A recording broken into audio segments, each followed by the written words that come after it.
네, 크리스마스에 이렇게 함께 예배하게 돼서 참 기쁜데요. 네, 제가 질문을 하나 하면서 예배를 시작했으면 좋겠어요. 우리 어린이부 친구들에게 질문 한번 해보고 싶은데요. 어, 어린이부 답을 할 수 있을지 모르겠지만, 잘 들어 목사님에게 잘 들어보고 답해 보세요. 여러분이 방학 때 집에서 놀잖아요. 집에서 놀 때 엄마 아빠가 집에 같이 있는 게 행복해요? 없는 게 행복해요? 네, 우리 어린이부 대답할 수 있겠어요? 자, 한번 손 들어볼까요? 엄마 아빠가 집에 있는 게 행복하다. 어린이부.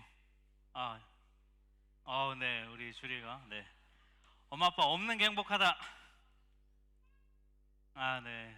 어린이부 아직 지금 무슨 사태인지를 몰라서 우리 청소년들한테 물어볼게요. 우리 청소년부. 네. 자, 여러분이 배가 부른 상태예요. 먹을 걸 다 먹은 상태. 네, 해서 자, 엄마 아빠가 집에 있는 게 행복하다. 손 들어보세요. 네. 교회. 여러분 교회에서 거짓말하면 안 돼요. 네. 자, 손 내리시고, 자, 엄마 아빠가 없는 게 좀 더 행복하다. 네. 잘 준비해. 과감하게. 네. 네, 부모님들 잘 받으세요. 네. 자, 손 내려주세요. 네, 솔직하게 얘기해줘서 고마워요. 우리 어른들에게도 물어볼게요. 네. 배우자가 집에 있는 게 행복하다. 네. 없는 게 행복하다. 자, 집에 함께 있는 게 행복하다. 네. 네. 주로 남편들이 손을 많이. 자, 내려주시고, 자, 이번에 아내들 찬스입니다. 자, 없는 게 행복하다.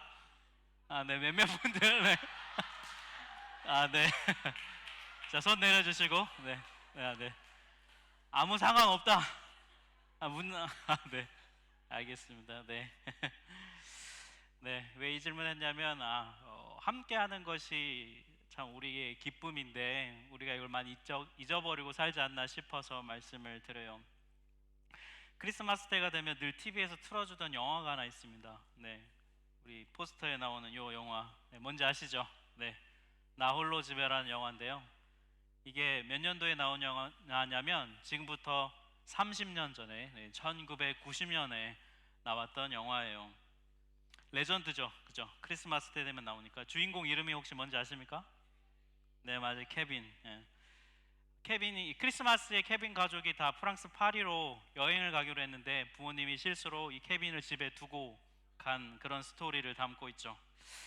부모님이 실수로 두고 간 것 같지만 영화를 여러 번 잘 보신 분은 기억하실지 모르겠어요. 케빈의 소원이 이루어진 거예요. 케빈이 그 전날 여행 전날 밤에 뭐 문제가 있어가지고 막 다툼이 일어나는데 다 케빈이 잘못했다고 막 케빈한테 뭐라고 하잖아요.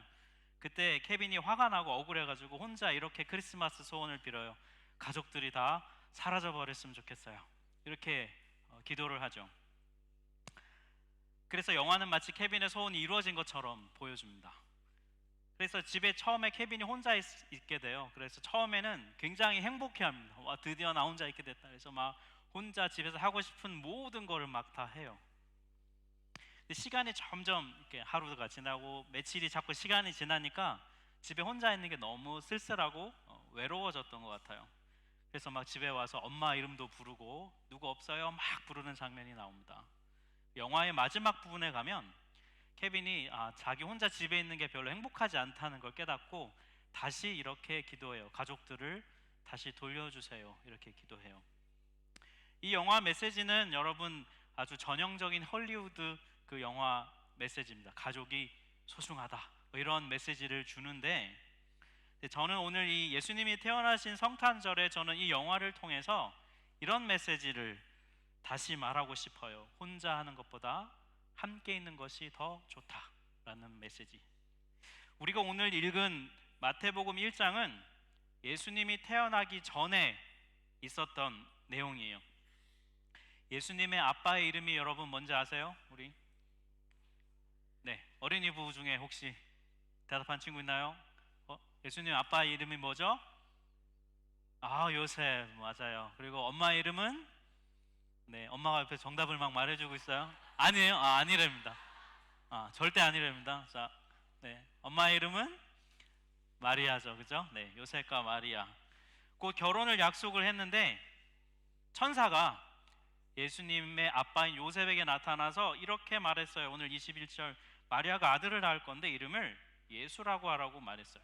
아직 마리아가 임신도 하기 전에 천사가 나타나서 이 말을 해준 거예요. 요셉이 얼마나 놀라고 당황했을까요? 그죠? 처음에는 천사의 말을 안 믿었어요. 그런데 하나님이 이 일을 원하시는구나라는 것을 알고 그리고 그것을 믿게 되었습니다. 그래서 아기 예수님을 임신한 마리아를 데려와서 같이 결혼을 했어요. 여러분, 엄마가 임신을 하면 보통 엄마와 아빠는 배에 있는 아직 태어나지 않은 아이의 이름을 먼저 이렇게 고민하고 지어줘요. 배에 있는 아이 이름을 지어주는 걸 가리켜서 한국말로 좀 어려운 말로 태명이라고 해요. 여러분 다 태명이 있었을 거예요. 그죠? 근데 예수님은 태어나기도 전에 진짜 이름이 지어졌는데 그 이름이 바로 예수라는 이름이에요. 우리가 부르는 것처럼. 그 이름의 뜻이 뭐냐면 하나님이 구원하신다, 이런 뜻을 갖고 있어요.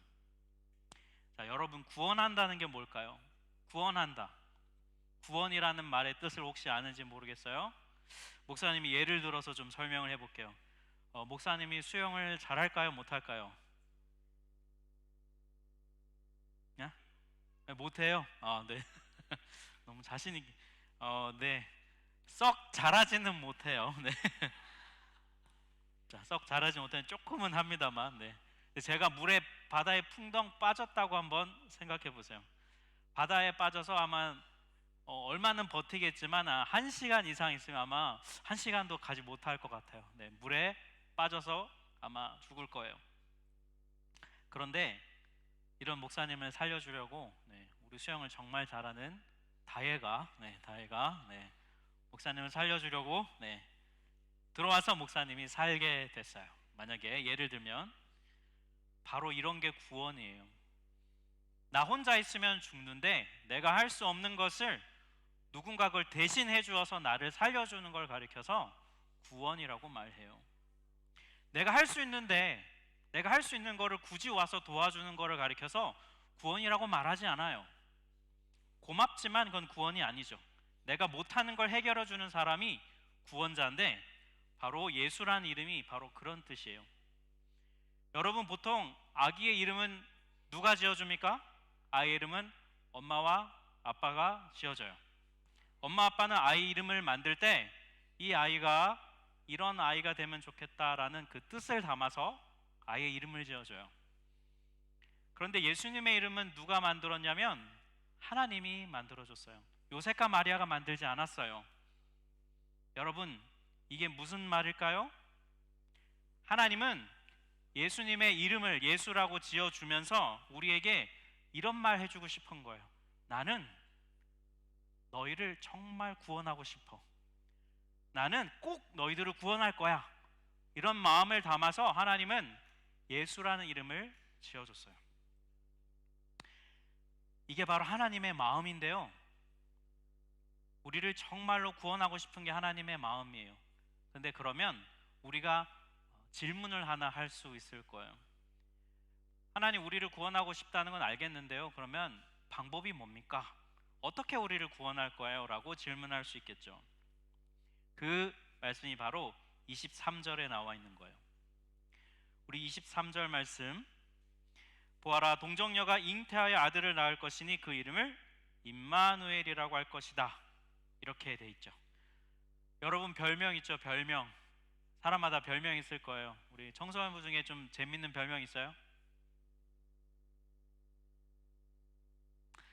별명이 없군요, 여러분. 자, 예수님이 별명이 있어요. 예수님의 별명이 뭐냐면 임마누엘이에요. 예수님의 별명. 이 별명은 예수님이 태어나기 700년 전에 살았던 이사야라고 하는 선지자를 통해서 하나님이 별명부터 지어주셨어요. 그러니까 예수님은 신기하게 이름보다 별명이 먼저 있었는데, 이 임마누엘이라고 하는 별명의 이름의 뜻이 뭐냐면 괄호에 있는 부분 있죠? 제일 밑에 임마누엘은 돼 있죠? 우리 이것만 같이 한번 읽어보겠습니다. 시작. 임마누엘은 번역하면 하나님이 우리와 함께 계시다는 뜻이다. 네, 하나님이 나와 함께 하신다는 뜻이 임마누엘이라는 말의 뜻이에요. 성경에 따르면요, 하나님은 우리 눈에 보이지 않아요. 그러니까 눈에 안 보이니까 지금 나랑 같이 있는지 아닌지 알 수 없어요, 우리는. 그죠? 그래서 하나님은 내가 너희와 함께 한다는 걸 분명하게 알려주시려고 예수님을 이 땅에 보내셨어요. 그래서 예수님을 우리가 보잖아요. 그러면 우리가 뭘 알 수 있냐면, 아, 하나님이 나와 함께 하시는구나를 알 수 있다는 거죠. 예수님이 나와 함께 하신다는 것, 여러분, 이게 크리스마스에서 여러분이 꼭 우리가 반드시 기억해야 할 중요한 메시지예요. 예수님이 나와 함께 하신다. 우리 옆 사람 보면서 한번 얘기해 줍시다. 예수님이 당신과 함께 하십니다. 예수님이 너와 함께 하셔. 이렇게 한번 우리 선포해 줍시다.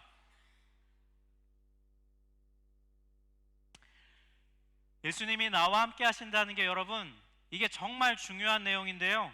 이게 왜냐하면 이게 우리한테 정말 좋은 일이기 때문이에요. 예수님이 나와 함께 하시는 게 왜 좋은 일이냐면 바로 우리가 구원을 받을 수 있기 때문이에요. 앞에서 구원이라는 말에 대해 설명해 줬죠. 뭐였습니까? 내가 할 수 없는 것을 나 대신해서 나를 살려주는 것을 구원이라고 말했죠.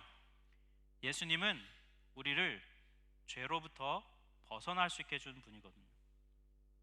자, 성경에서는 죄를 뭐라고 얘기하냐면 내 마음대로 하는 걸 가리켜 죄라고 해요. 자, 목사님이 물어볼게요.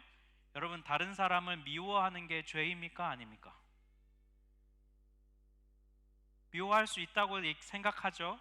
그렇지만 성경에서는 다른 사람 미워하면 죄라고 얘기해요.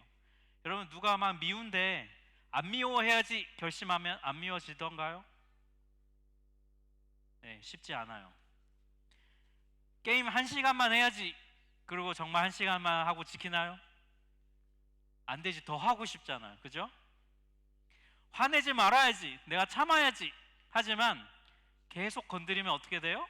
네, 화가 폭발해요. 이제 그만 먹어야지, 그만 먹어야 돼, 참아야지 하지만 생각대로 안 되죠.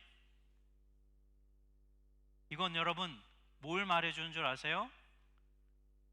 죄라고 하는 것, 내가 나쁘다고 생각하는 것을 내 힘으로는 막을 수 없다는 거예요. 이렇게 내 힘으로 해낼 수 없는, 막을 수 없는 죄를 대신 해결해 주신 분이 바로 예수님이세요. 그래서 예수님이 우리를 구원하셨다고 말하는 거예요. 그거를 위해서 예수님은 이 땅에 아기로 태어나셨어요. 여러분, 원래는요, 성경에 보면 우리가 죄를 지으면 하나님이 우리를 혼내세요. 우리를 심판하신다고 해요. 그런데 예수님이 우리가 받아야 할 벌을 대신해서 받아 주셔서 십자가에 죽으셨어요. 예수님이 대신 심판받아 주셨기 때문에 우리는 살 수 있었어요. 우리를 사랑하시기 때문이죠. 그래서 우리가 예수님의 십자가를 믿으면 예수님은 우리와 함께 계세요. 예수님이 우리와 함께 계세요. 우리가 죄를 짓더라도 예수님과 함께 있으면 정말 좋은 게 뭐냐면, 우리가 죄를 짓더라도 예수님과 함께 있으면 용서받을 수 있어요. 이게 우리에게 기쁜 소식인 거예요. 우리가 오늘 찬양하고 기뻐하는 이유는 바로 여기에 있어요. 나는 어쩔 수 없이 죄를 짓지만 예수님과 함께 있으면 용서받을 수 있어요. 우리는 예수님과 함께 있어야 살 수 있어요. 그런데 우리 마음에 이런 마음이 있죠. 예수님과 함께 있고 싶지 않은 마음이 있어요. 예수님 없이 내 마음대로 다 하고 싶은 그런 마음 우리 안에 있습니다. 나 혼자서 다 잘할 수 있으니까 예수님 좀 가만히 계세요 라는 마음이 우리 안에 있어요. 예수님이 왜 필요해? 하나님이 왜 필요해? 그냥 내 마음대로 살면 되지 라고 하는 마음이 우리 안에 있어요. 여러분, 이거는 하나님이 주시는 생각이 아니에요. 내 마음대로 살면 처음에는 행복하고 기분이 좋아요. 하지만 시간이 지나면 행복하지 않다는 걸 알게 돼요. 마치 처음에 영화의 나홀로 집에 그 영화 주인공 케빈과 똑같아요. 처음에는 좋은 것 같아요. 하지만 시간이 지나면 혼자 있다는 것은 결코 좋지 않다는 걸 알게 돼요. 예수님과 함께 있는 것이 정말 축복이라는 걸 알게 돼요. 사랑하는 우리 하나교회 성도 여러분, 우리 어린이부, 청소년부, 청년부, 성인부 여러분, 전교인 여러분, 이 성탄절에 예수님과 함께 있으면 내가 살 수 있다. 예수님과 함께 있으면 내가 용서받을 수 있다. 예수님과 함께 있는 것이 나에게 정말 축복이다라는 이 기쁜 소식을 믿음으로 받아들이시기를 바랍니다. 나를 구원하기 위해서 예수님이 사람이 되어 오셨어요. 내 힘으로 할 수 없는 것을 해결해 주시기 위해서 이 땅에 오셨어요. 여러분, 얼마나 이것이 기쁘고 감사한 소식인가요? 하나님은 우리를 너무나 사랑하셔서 사랑하는 아들 예수님을 사람으로 보내셨습니다. 그리고 우리에게 이렇게 말씀하세요. 나랑 같이 있자. 나랑 같이 있는 이 기쁨을 누리자. 나랑 함께 살자. 이렇게 말씀하세요. 예수님을 통해서 하나님은 우리를 초대해 주셨어요. 예수님을, 이 초대장을 여러분 감사로 믿음으로 받고 이 성탄절의 이 기쁜 소식을 나에게 그리고 우리 주변에게 마음껏 전하고 누리는 이 성탄 되시기를 주님의 이름으로 축복합니다. 우리가